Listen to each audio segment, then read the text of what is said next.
build my gallows and build them high. Makes a long time climbing before I die. I want the chance. Hello everybody, welcome to Longbangers. We're doing a wee extra episode just to cover Hibs' terrific win against FC Luzern in the Conference League qualifier last night. Colin, John, how you doing? Good.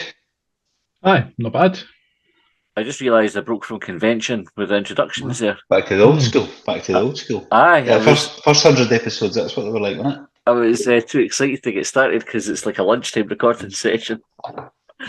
And probably still a bit buzzing for last night. It was one of those nights that folk will talk about for a long time, I think.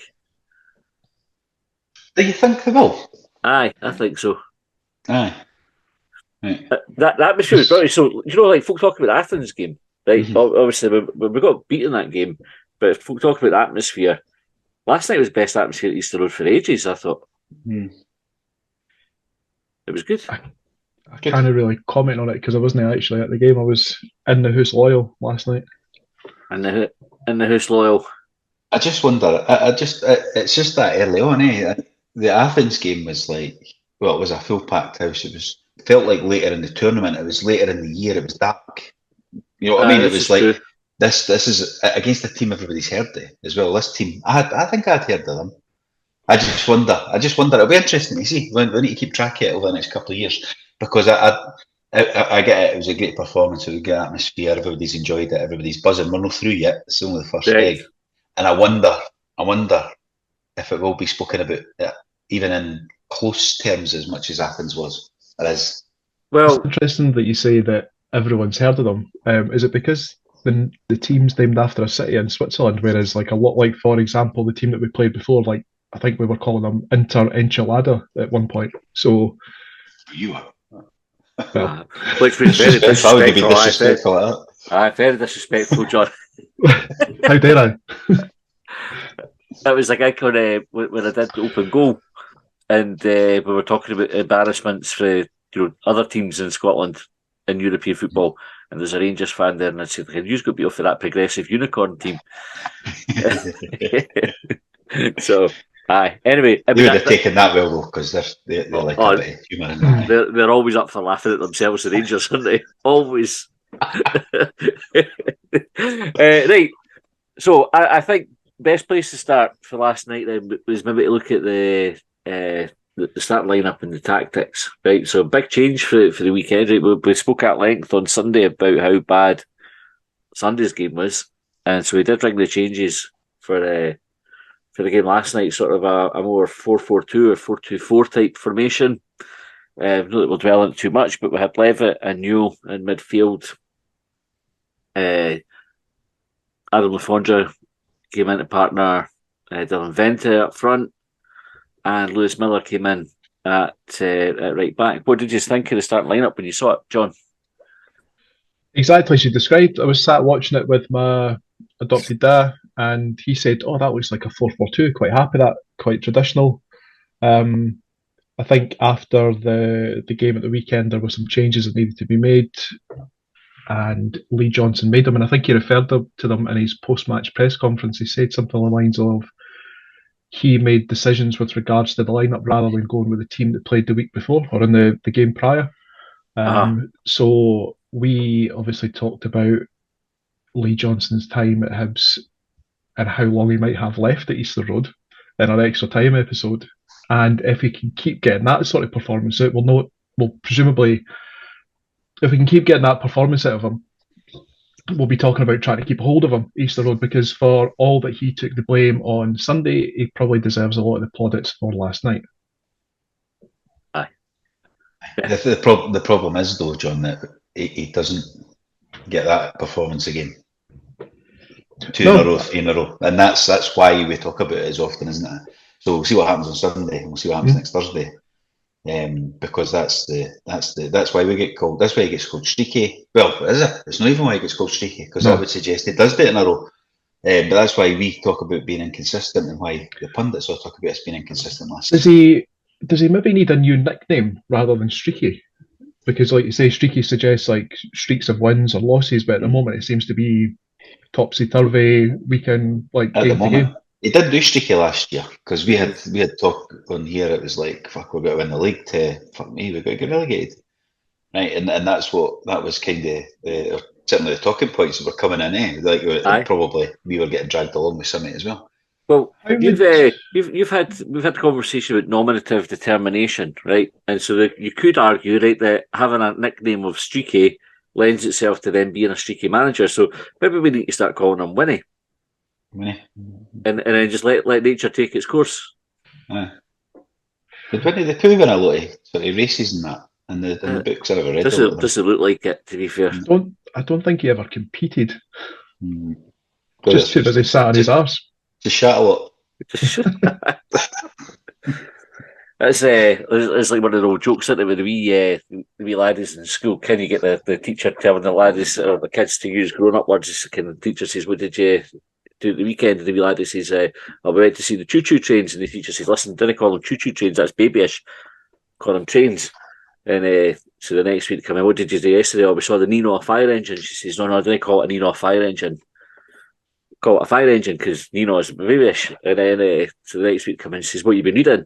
And the lad says, Winnie the Shite. Anyway, I know, awful. I'm laughing at old joke as well. Old joke, yeah. The delivery was spot on there, Matty. Well, just lulled me into a false sense of security. Practice makes perfect. Aye. He's been telling that one for about 30 years. The point you made, John, about the Johnson actually picking the team rather than letting the team pick itself, because he did say that, and I picked up on that as well. I think it's like a good thing to sort of hone in on, because that indicates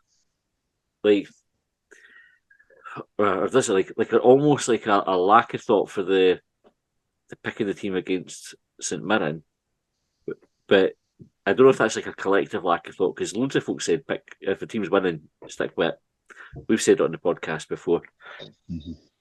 Is that a lesson then for Colin, do you think, for Lee Johnson, that he needs to look at the team each game and not just rely on who's done a job for him the week before? There's a balance, I think, isn't there? Mm-hmm. He's got to look at the opposition. It depends where you go, because some folk will say, we shouldn't focus on opposition, we should focus on ourselves and play our game. That's what Celtic do, I think, mm-hmm. Unless they're playing against like somebody better than them. Whereas I think we're not there yet. We probably need to look at the opposition strengths and tweak our team to fit. And if that means Lewis Miller's playing or not, then we do it, rather than how good he was last week, because he was excellent yesterday. And I've been one that's not really sold on him, but he was really good last night. So I think there's a balance to it. I was a wee bit surprised on the team, like that it was as attacking as that, like that fourth. Because, and actually, if you look at the BBC graphics, they didn't even line up as a 4-4-2, because maybe plays a 4-4-2 anyway. It's like they kind of fit it on the. They have to call it something else, don't they? Lefondre, like a 10 roll in that. It's like, it's just 4-4-2 with two wingers and that. But which is a wee bit like old school. But it's funny, it's one of them. It's like, that'll come back at some point. Maybe we can be innovators in another first. Aye, bring back the 4-4-2. And it was a bold start, right? So I don't know if it maybe caught Luzern by surprise, John, because I think if they'd been watching Hibs, they wouldn't have expected us to start the way that we did. One of the things that characterised our performance first half was the energy that went into it, which was missing on Sunday. How do you think we were able to do it last night, but not on Sunday, John? No idea. I really don't know. Obviously, one of the critiques of Johnson in the last couple of days was his comments with regards to Will Fish not running at his maximum and what he would do if he was getting chased by a lion and all that sort of shit. I don't know whether it's. It feels like every time we have these conversations, not us, but every time like football fans and Hibs fans talk about Hibs games, like it seems like we have like. There's a poor performance, there's a good performance, and you go, well, why can we not continue that good performance? And why, if we were as poor as we were for 70 minutes on Sunday, was that not reflected last night? And then you've got peaks and troughs of competitions, and there doesn't seem to ever be any sort of rhyme or reason to it. If there was, you would hone in on last night's performance and say, right, we'll just do that for the rest of the season. Yeah. Sounds simple. Aye, why did I not do that? I don't know. Colin, what stood out for you for the game? That's you watched the home as well. What were your sort of main takeaways for the game? The takeaways. It was more. I thought they started all right actually. Mm-hmm. The Swiss team, and then Newell and that got a grip of the game. I thought Newell was good. Levitt came onto a game. Newell was brilliant. Like that was the best he's ever played in Hibs jersey, isn't it? No, must be. Just Can't give any better games because he had the clearance just before half time. He dived in when the boy was basically got to score, and then he scored the goal, and then made the big part in the second goal as well as importantly the leadership part where he's booted the ball off the boy and got the crowd up, because we spoke about that before. It's not just about shouting at folk and all that. He just fucking smashed it. The boy got booked for that, and I'm not really sure what's the booking for, because he just kicked the ball in effect. I think the referee made an arse of that entire passage he played, because I think the one that may have been a foul was Levitt immediately before, where but there was a challenge for Levitt immediately before. Aye. So unless they blew the whistle to stop it and then Mills just smashed it off the boy, then fair enough. But if it's actually in play, just try to clear the ball. It's in a dangerous area. Why not? But anyway, apart from that, I thought what was the question about what I thought of the game? Main takeaways. Main takeaways. How good Newell was, how good Miller was. He was just getting kicked up and down and just kept getting back up and getting on with it. I don't know why they singled him out for physicality. He's like one of the bigger ones. Surely you'd pick Levitt or something. Yeah. Why would you pick? Unless they think he's like got a temperament and he could get sent off. But how would they know? Like, because we don't even know that yet. That was a strange one. Like to pick like one of the big physical players to give them the treatment. You just pick the real laddie that might not fancy it. I thought I was surprised at the formation, and actually I didn't think it. This is going to sound daft. I didn't think it worked.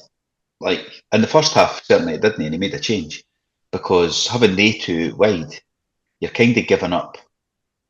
You're saying to the fullbacks, you have to do all the defending here, and we do it that way as well. They never had space to run into because they were matched up, and they two need the ball in front of them and run on it. Whereas they were picking the ball up, and there's players in front of them, and they couldn't really have an impact on the game, which was different in the second half. Well, certainly for Obita. Boyle still wasn't really impacting the game in the second half, I don't think.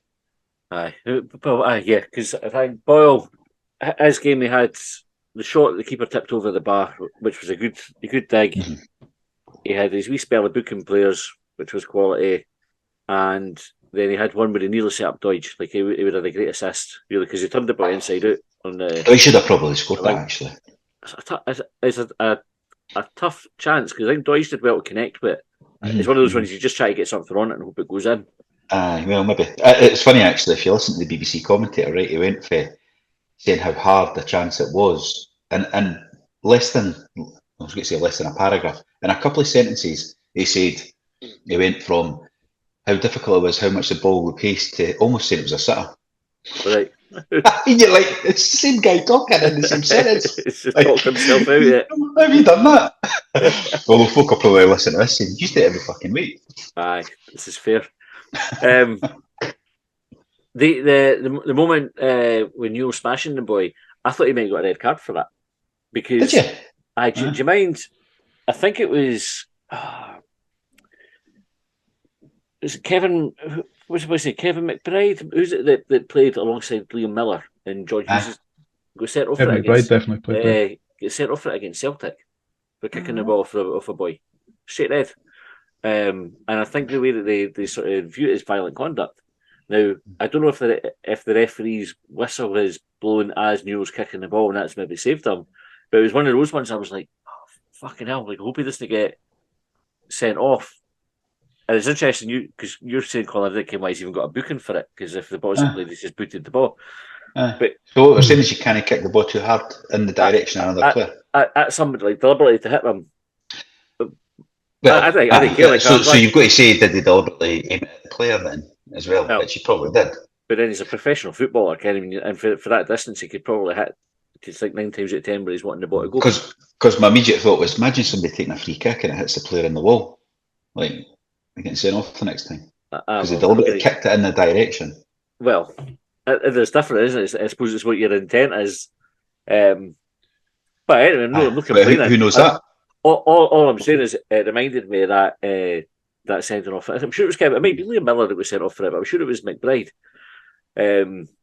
Somebody will it rings a bell. It rings a bell, mate. I can't remember it exactly, but it does. I minded my ding about the red card, thinking it was fucking stupid, and then everybody sort of saying, "Well, that's the rule." So, anyway, but that I thought was like one of the defining moments in the game because they'd had 2 really bad tackles, one on Vente and then one on Miller just before it, and you sensed that unless we did something to them, the game was going to kind of carry on like that, and we might get rattled.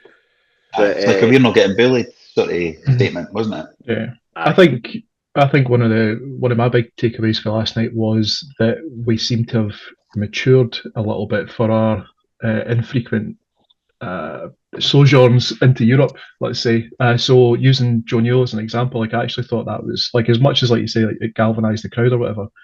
It was a silly booking that could impact us further down the line. But there were other instances throughout the game. Before the group stages. They'll wipe the bookings before the group stages. But there were other instances throughout the game where Lewis Miller's been fouled, and there could have been opportunities for the players to have a bit more of a dig or get more involved, which would have been very easy to do with the way that the crowd was going last night, or at least with what I heard on through the TV, and never rose to the bait. So I think that's credit to them. I thought it was an important moment in the match, and I thought Newell was just fucking brilliant. Like, and taking that, he made it look accidental enough, I suppose, to get away with it and just get the booking. But that definitely rattled them after that, and we started to really impose ourselves on the game. So talking about the goals, so we had a full kickoff. Like, have you seen a full kickoff before? What did they do wrong? I think we had players in their half. Is that what it was? I think so. So we're going to retake the kickoff. Good tactic. Their defender sort of makes a bit of an arse of the clearance, but it was blocked as well. It was a good bit of play for us. Ball comes into Vente, lays it off lovely to Newell, and just passes it in the top corner. John, what were your thoughts on the goal? Stunning. It had me up off the couch and punching the air silently because the bairn was upstairs sleeping. Shouldn't he use the fucking noise? Get a watch in the game. No, it was a cracking goal, and I think when we talked about the St Mirren game, we said that there was like 10, 15, maybe even 20 minutes of good football for Hibs when we got back into it, and that was kind of carried on for that, and I think it carried on throughout most of the second half last night. In terms of like some of the other movement and some of the, I think the interlink of play between the 3 players or 4 players involved was really impressive, because I find sometimes watching Hibs that not that we're necessarily pedestrian in trying to attack the ball, but it can be kind of almost route one.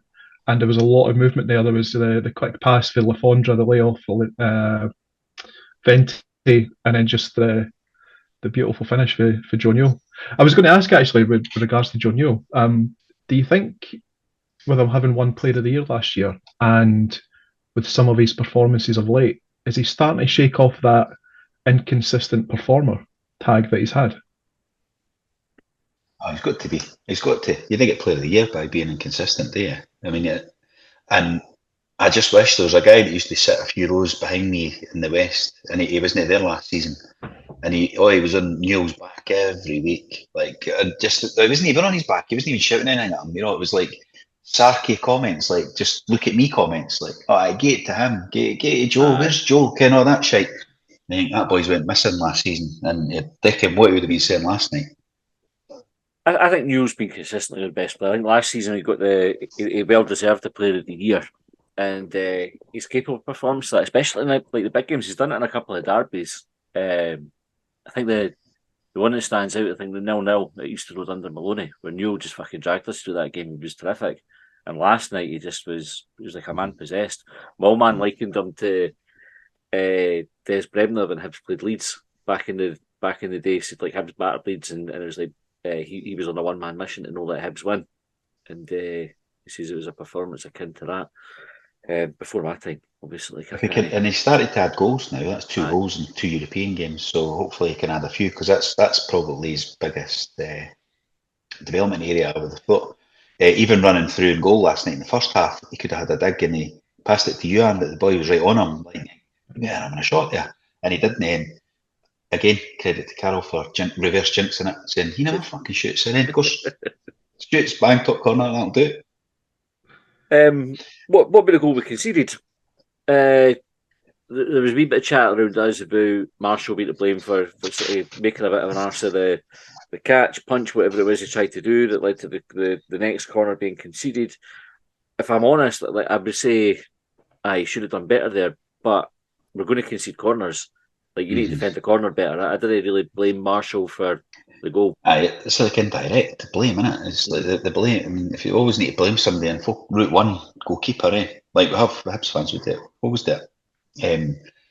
But there was more to blame than that, because there was 2 defenders bumped into each other, and then Fish was just standing watching the guy as well. So there was, I can't remember who it was that bumped into. There was 2 of them got in the way of each other, and then Fish was left totally exposed. Newell and somebody else, I think it was, because they both ended up on the floor. But I was trying to catch it back on the replay last night, and you couldn't get a good camera angle to work out how they'd like knocked into each other. Yeah. And I think it was probably clever play by Luzern. Like, their forwards' runs were good enough that whoever their markers were just fucking collided. They're concentrating on following their man, and next thing they just knocked into each other, and the boys got a free header. I was going to say, was the boy that got the free header the one that was billed as being 6'6"? Because my recollection of the goal was that he never even had to jump for it. He just kind of stood and nodded it in. Too tall for a striker. Too tall for a striker. Aye. But we responded well. The second goal, John, you want to talk us through the second goal? Try to remember it. Well, Joe Newell again. Do you know what? This is maybe going to sound strange, but his run reminded me of a run that he made under Heckenbaum at Hamilton, where he sort of slalomed down the left-hand side. Because that was a point where, like, years ago, and I'm pretty sure that we talked about it on Longbangers, whenever it was, about the ability that he had, because I think he'd been played out on the wing at that point, and he definitely isn't a wide player.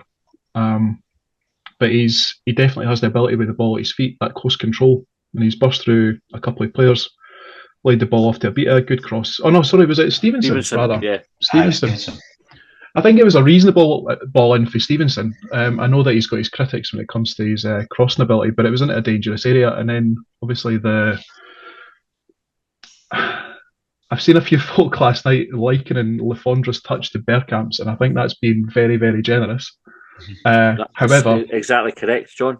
Because I think it's generous. Well, it is generous, because I think either of them meant it. Oh, that's controversial. I would have said Lefondra's was better than Bergkamp's, if any. He's in the air doing it.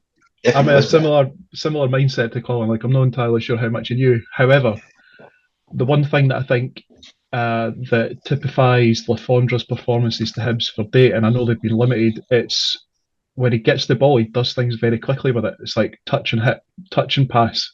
So if you look at his involvement in the first goal, just moved it on to a player that he knew was in space. So I guess he's had the awareness and the vision to see that someone's better placed. And the same, he's got the ball under control, whipped it back in, boom, Vente's there. Dream debut goal for him. Yeah. Vente's movement. Lefondra looks good. I mean, he got another shot away earlier, like you're saying, John. He got a shot, kind of, I think the defender blocked it, but it was he shot before the goalie's expecting it. One of the ones, kind of like if the defender didn't block it, the keeper's gone past me before I've realised he's got that about him. Vente's movement, Colin, for the goal. When you watch it back, you see as Lefondre moves to collect the ball after his first touch, Vente just very clever, just moves into space. He's just like everybody else is static. And he just takes up a space. Well, that's it. It's funny because I spoke to my brother-in-law Charlie last night after the game, and I think he took offence at me saying it was an easy header, right? But I didn't mean it like that. But he made it easy because of his movement, because it was just, he was there, and there was nobody near him, he just had to fucking bang it in the direction he was facing. But it was the movement that got him there in the first place, and the defenders weren't aware of him, so I wasn't meaning it It was easy, but it was only easy because of the work he'd done. Aye. Like the prep work created the finish. And that's what you want from a striker, though. Really, Absolutely, strikers yeah. knocking away difficult chances all the time. You want them No. being there to score Yeah. all the easy ones. Yeah. What did you make of Vente's debut overall, Colin? I thought he was all right. He was good. His first game, like the TV asked him before Johnson before the game, and he says he's played 4 pre-season games, so he's no far away, sort of thing. Because you do think, oh, he'll maybe only last a half or 60 or something like that. But and he was coming off actually, just as the subs were ready. Well, when they scored.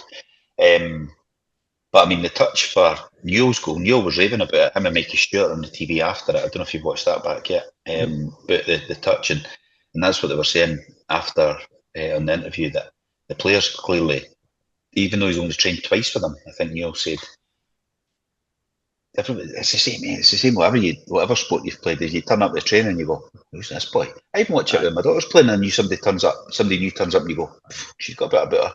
You can see it right away, and that's what the players have done with him. They immediately went, "Fucking this boy's got a bit." And that layoff for the first goal, that's what they were saying. If he touched it even a wee bit harder or whatever, he would have to take a touch and then strike, and he wouldn't have, because he doesn't, does he? It was right on his toe for him to bang it in the top corner. So he looks like he's got a bit about him. So they went off. We absorbed a bit of pressure. Still, they hit the bar. Kind of bounced out. We got a wee bit of luck there. And then Obita rounds off the scoring just on the cusp of 90 minutes. John, were you backing up the score as he was bursting through? It's hard to say, because I don't think I was. Like, I think there's always that sense of anticipation whenever anyone finds himself in that sort of position. But I think in the last season or so, we've seen players in that position before and not pull the trigger. It was great anticipation for him. It actually reminded me a wee bit of Scotty Allen bursting through against St Johnstone, about 2 years ago. And he's managed to get the shot away. It's not the best shot in the world. It's not the most powerful. It's not the most direct, but it's sort of been direct enough and managed to trickle its way into the bottom corner. And who really cares at that point? Like, it's hit the back of the net. I wasn't shouting for him to score. To shoot. I was shouting for him to score it to Dodge, because Dodge was totally unmarked in the middle, and I was like, "Fucking square it!" Like, and then he didn't have to, did he? Yeah. It was a good finish. It was really good bit of play for him. Like, just, it was shite for them. Yeah, but really good for him. You can see he has a look just as he's running through to see where Dodge is, and then just made up. I think it helped that the keeper was so far out. That sort of maybe made up his mind for him. Good finish. We nick off the defender, but that didn't really matter. I think it was going in either way. He's been quite impressive in the. I don't know if the nick took it over the keeper maybe to some extent as well, because it kind of like skipped a wee bit up, I think. Yeah. But it was he's been good in the two. I know he's not played 2 full games yet, but the 2 halves he's played, been quite impressive. It's interesting because we criticised on Sunday about the familiarity of the team. Do you know, the fact that it was more or less the same team that finished last season. Last night we had more of the new players, and so both the strikers knew Obita come on at half time. And Lewis Miller, although not quite a new signing, he didn't feature that much last season, so I'm coming in right back, and Levitt as well. And Levitt, I thought, he reminded me a lot of Dylan McGeoch, certainly second half. The way he was sort of like kind of moved about. Sniping about. He was sniping about making tackles and that as well. I was quite impressed with him, because there was one point he actually lost the ball, and I was like, fuck's sake, but then he got right back in the box and behind the boy and won it back. I thought, well, can he ask for more than that? Well, you can ask for not to lose it in the first place. I mean, if you lose it, that's where you've got to react to it. He did, like, Dylan McGeoch was always good for a standing up tackle. So like kind of winning the ball like that, and Levitt has got that wee bit about him, and then sort of almost immediately bringing it under control to move the play on. I thought that was the best performance we've seen from him, and I think if you could, I don't know how Johnson will set up the rest of the season, but that Newell and Levitt partnership seemed to have a bit of everything that we needed. Aye, seemed to have a bit more than the trio that we've been trying for a while. Mm-hmm. Right. Let's kind of go through some talking points, because we'll need to finish before you guys need to go back to your work. Right, Lex Lofer said, "This is why we pay our money, keep coming back to Easter Road. Proper performance, and the team played it out of their skin. Newell and Miller, wow. Venti, great debut. Apart from Yuan, not a poor performance from anyone. Also well done to Johnson. bold team to put out. Happy with that comment? You want to pick up on any of it? No, I don't. We've probably covered that. Yeah, no, he wasn't. Was he poor? He just never affected the game, and it was the right sub to make. I don't think he was poor, but I agree with the sentiment of what he's saying. Apart from that. Dylan Starsky said Lafondra is hopefully going to be the player for us this season that McGeady should have been last season, but not for injuries. We've got a team there, and LJ got the combination just right, and it all clicked. Loads of standout performances. Miller, Newell, Louis, Vente, fucking class. And actually, Stevenson and Hanlon probably deserve a mention because they were getting the usual stick. When we get beat, it tends to be their fault for a lot of people. But I thought both of them were brilliant last night. Yeah. Jake Gapper, what gets Bovril out of a cream strip? Cream strip. Oh, that's a disaster. I would say. Well, was it red wine? You put white wine in. White wine, you put red wine. Must be white wine. Bechamel sauce. It must be the opposite. What's the opposite of Bovril? Opposite of gravy. You're probably right. Like chicken hollandaise. gravy. Hollandaise. That's another one. Yeah. We were down in the club shop yesterday, and it was the first time sort of seeing the third strip in the flesh. But that's the nicest of the three of them. I would say. Like I didn't think it for the pictures, but you see it. I like it. I do like it. I like the purple. I still like the purple one, but I nearly. Carol went in the shop after the game on Sunday, and I was like, "Just get that." She never. Too much money on strips. I never used to buy strips, and so I'm not spending that much on two strips. Got the bug now. Jim. Our friend Jimmy said Miller was brilliant, but Joe Newell was magnificent. Obita, when he came in, was really good. Also, a great performance from the team. And also a big shout out for the boys behind the goals that brings so much to atmosphere rather than stuck in the corner of the East Stand. So the Block 7 boys were brilliant last night. I know there was some criticism about the flare that went on the pitch after we scored. Obviously, that's not what the club wanted to see and held things up. Block 7 apparently have singled out the guy that threw it. I think it was a young lad that did it, and they made their feelings known, so credit to them for that. Mm-hmm. The whole stadium was brilliant last night. Like the West was singing, the East Stand was fucking loud as anything. I think it just worked well. I think it helped that the away fans, who by the way sat in the shape of a Toblerone, I don't know if that was deliberate, but they definitely sat in a triangle shape, which was decent. Is it maybe the Alps? Well, I guess Toblerone's based after the Alps, isn't it? So it doesn't really matter. But they were really loud, and I think it helped that they were loud. The game was a bit feisty, and the whole stadium was rocking last night. It was really terrific. But the Block 7 boys done a great job behind the goals again. I think what shape do Hibs fans in the Luzern Stadium organise themselves as to represent Scotland or Leith? Your Saltire. That's a shout. We should do the hat. It'd be hard to organise. You've got an extra 200 tickets. Did you see that? Just went on sale. And shout out to Budgie who booked his tickets for the wrong month. Yep. For the flight. Well, boy. Did he? Yeah. Amazing. Boy. A lot of exuberance. I know. I booked a Premier Inn in Birmingham for the 31st. I think we did that. Brunswick Bill said it's real ups and downs or downs and ups at the moment. Hibs really fuck with your mind. I can't really argue with that. Jeff Ashton, why hasn't Miller started more games? How good was it to see an old-fashioned 4-4-2? Newell rightly getting man of the match, but several standouts tonight. Lafondre, Vente, Levitt, Miller, Hanlon, to name a few. Off to Switzerland next week with Hibby Ash with renewed hope. Do you think we're through now? Do you think that's... No. I think one thing about last night's performance, I think we talked about energy in the first half. I thought to begin with that we might have kind of go at them a bit, have a few chances, whatever, and then they'd go up the other end of the park and score if they were to start showing their quality. But it never quite worked out that way. Certainly given ourselves a really good opportunity, but I think it was acknowledged last night in post-match interviews and that they're not a shit team. So we'll need to be at our best when we go over. I think we probably need to look at it and make sure we're set up defensively properly. And I think I said maybe you can't remember in the group chat earlier. Johan might be an option through the middle next week because he'd probably just be sitting in and just like going boom, just Johan and Boyle or something through the middle and just let them chase it. Just like, you know.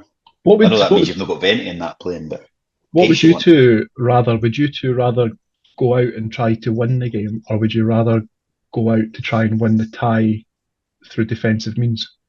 I would like to see us go and try to get go all out in the first 20 minutes, try to get a goal, and then you've got a 3-goal cushion in to defend for the rest of the game, and just try to put them under pressure. So it's not just going to be set the tone that it's not going to be 90 minutes as with our backs to the ball. No. I think what you want to do is go and show them that we can be dangerous as well. That's kind of. I don't know if I like would do it that way though. Like if we could get an early goal though, that would make them have to come right out, and that should play into our hands. We having players like Boyle and Yuan, and I don't know if Enty's got how much pace he's got. But in another way, I'm thinking if we go and get the early goal, then they might get an early goal because we're leaving gaps, and I'd rather we didn't leave gaps. I don't think they'll be expecting us to attack them. I think that's the thing. I think they'll be set up to go. These cunts are just going to come and sit in. So then they just play everything on black. Aye. Then they play into their hands immediately. I think the way the game will pan out is it'll have to be a strong defensive performance with us countering. But I just think there's that.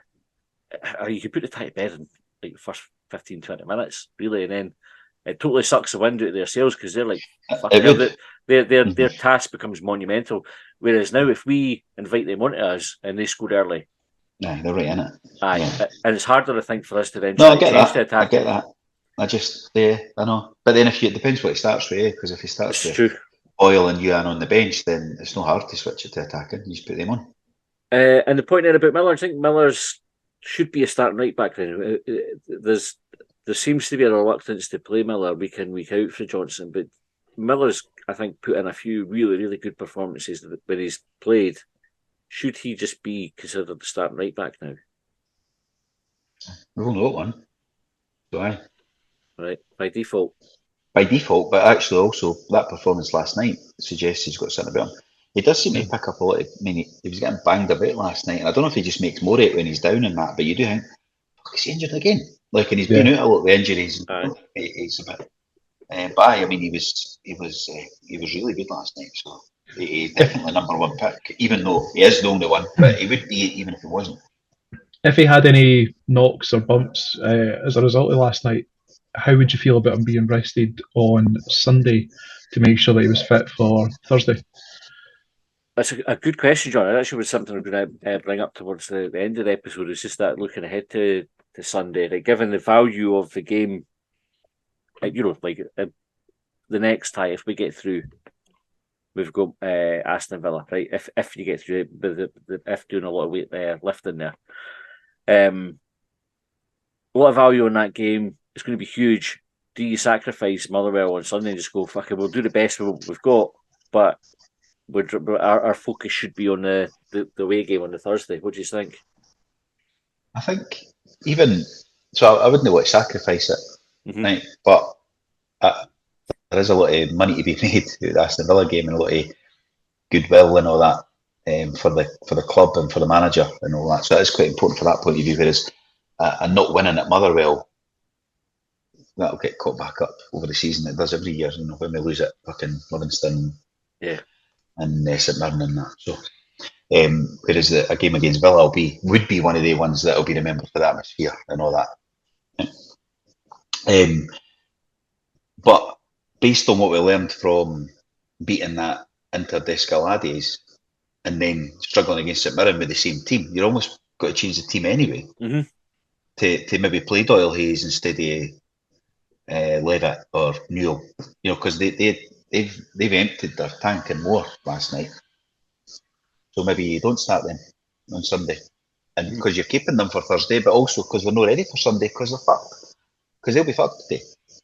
And I suppose that's why you have a squad, isn't it? Really, to manage that. So it's not just to say we're sacrificing it. Saying we've got these guys. Doyle Hayes and Campbell are capable of beating Motherwell. They've done it before, and they're knackered. So if they're looking at his stats and he's going 83% of fucking whatever, then you would just... Maybe that should be the team talk on Sunday morning. Like, who feels like they can outrun a line today? Aye. Right, you're on the how many of us are running? Because it'd be like all going, well, I didn't need to outrun the line, I just need to fucking outrun the line. Aye, that's it. You have like a sliding scale of animals that could be chasing you, right? So It started like a crocodile, maybe. Like if you get it, like crocodile's fine, and then sort of scale up to a lion, and then eventually a cheetah, I suppose.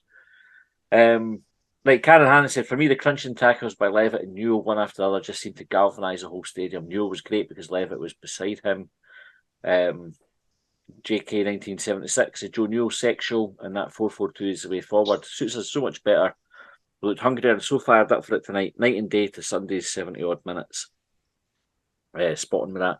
Dave Graham, what was different? How did we manage to have a night and day performance? Also, Lewis Miller, right back, sorted. Joanne said, can folks stop dragging Hanlon now? Joe Newell was different gravy. Dylan Levitt put a shift in. Shall I book my accommodation for Birmingham now? Yep. Yeah, do it now. Get the semi-flex booking and you can cancel up to 1 o'clock in the day of the booking. Get one of these ones. Those deals are out there. Just didn't shout about it. Didn't tell folk, like, in case you jinx it. Okay. Aye. That will jinx it either. The Hibs are listening. Aye, that's what happens, isn't it? The football gods, John. I think you've talked about them before over the years. Didn't believe in them. Stephen said, "Why have the atheists also poo-poo then the idea of football gods? It's fucking nonsense." I don't know. I've never thought of the football gods as being religious people, and I don't know if atheism applies to religious doctrine. I've just always thought of the football gods as being people that say, right, if you take the piss, then we're going to not let you win. That's karma. Right. Is it? It's a theological discussion for us to have. Aye, no one for the nowadays. We're trying to rattle through these talking points. And I've got a meeting in 16 minutes. Aye, I know. So Stephen says, why have managers tried to make football more complex than it is? 4-4-2 is the way to go. It's funny, Is it though? I don't know. I don't know. Like, you've got to try different things, haven't you? It is. It's all like it's like fashion, though, isn't it? It's like they go, oh, well, it's worked for Jose and it's worked for Pep. They'll try to be. They're not trying to be innovators. They're trying to be clever, but they're not being clever because they're just copying somebody else. Yeah. Josh and I were talking about coming in on a drive down Easter Road last night, and obviously Josh studies these things now as for his degree. B license holder. Yeah. B license holder. Right? He said, I have to concede he probably kens more than me for what he's talking about now, right? But I'll edit that bit out. We were saying, like, formations are great, right? And they're important, but you need the players for it as well. Like, good players will win you games more than a formation will win you a game. And 4-4-2, if the players are suited to it, will beat a 3-5-2 or a fucking 4-3-3, whatever. If the players aren't suited for it or aren't up for it, it goes back to that thing that Yogi said as well about talent. Or what was it? Talent beats hard work unless it's the other way around. Hard work beats talent. When talent doesn't work hard. Aye. It's wrong. Right. The ex-players say that all the time. Aye. Like, it's players. It's not about. But it's the championship manager thing, that's brought it to proper. Aye. And when I played championship manager in the 90s and the late 90s and stuff, it was just 4-4-2. That's what Man United played. Aye. 4-4-2 suits this squad much better than the way Johnson wants us to play, says Gordon. We actually played like we had more in central midfield than we ever had with three in there under him. P.S. Joe Newell is pure sex. Ryan Lyles says better shape to the team, helps when playing players in their positions for the right back. Lafondra has a great touch and work ethic. Vente will bag goals for us. Joe absolutely immense tonight. Have to build on this performance. Eyelass is Vente single. Don't know. He's tall, isn't it? That's like the big one. So I don't know if it's single or not. Paul 1875 says Joe Newell 4 games in already, player of the year. Going forward, this is the team for me. I think strong 11 that. And SDG Highway Pessimist said, as enjoyable as Sunday was grim, Newell and Miller will rightly take the plaudits, but was also impressed with Levitt, starting to show signs of the player we'd hoped to be, and dovetailed well with Newell in that formation. A partnership with real potential. Leon said, how good could this side be when up to speed? I think that's another good point, is that we're still a couple of players there that are not quite at it. So Abita's still coming back for his injury. Vente's not had his full pre-season yet. How many minutes did Abita get last night? Was it just the 1.5 that he got? He got second half. He came on second half, that's right. Pablo said happy with the formation, but sat too deep first half. LG and Cow said, is Joe Newell actually the greatest player to ever play the game? Do you know, like, it's funny with like Joe Newell and some of the conversations that we've had about certain players, and it's maybe just a football fan thing, but as I was saying before about like Joe Newell back in Hamilton many moons ago, many managers ago, folk were writing off, he's fucking shit, he's this, he's that. And now we've got a player of the year and people are talking about him in such lofty tones.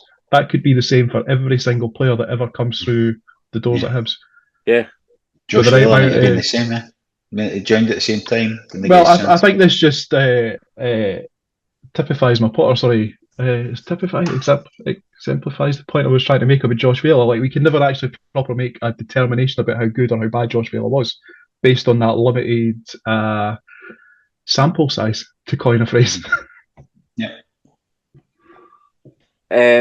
There's loads of stuff on Joe Newell. Mark said anyone who ever slated Joe Newell should never post a football opinion again. Because things change. We've said it though. We've said that it's like he's got it, but he's good, but he's not good often enough. Is what we used to say. That doesn't mean that that's invalid. That was valid at that time. The Rebel Highby said, "Can Joe Newell be my dad?" Where Leah Paget said, "Hibs are the tidiest team in the league. In fact, the world."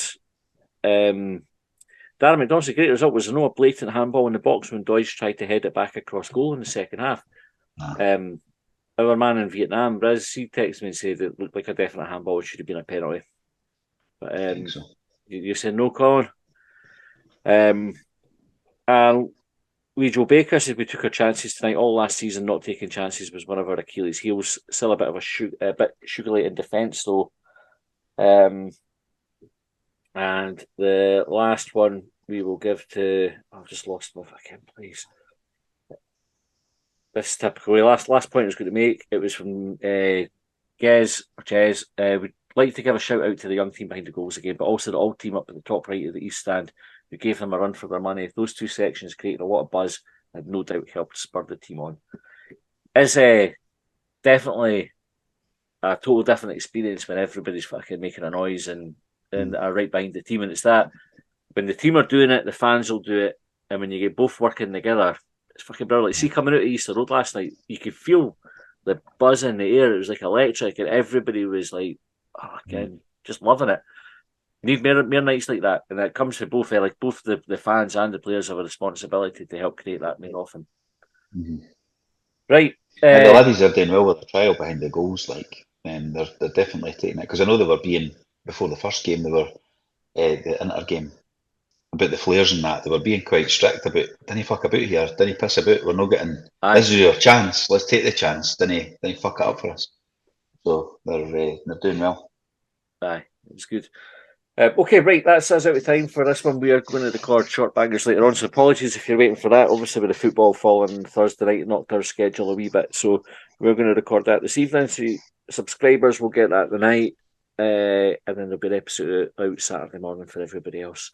Thanks for tuning in. Thanks for the talking points. I'm on the Hibs, and we'll see you next time.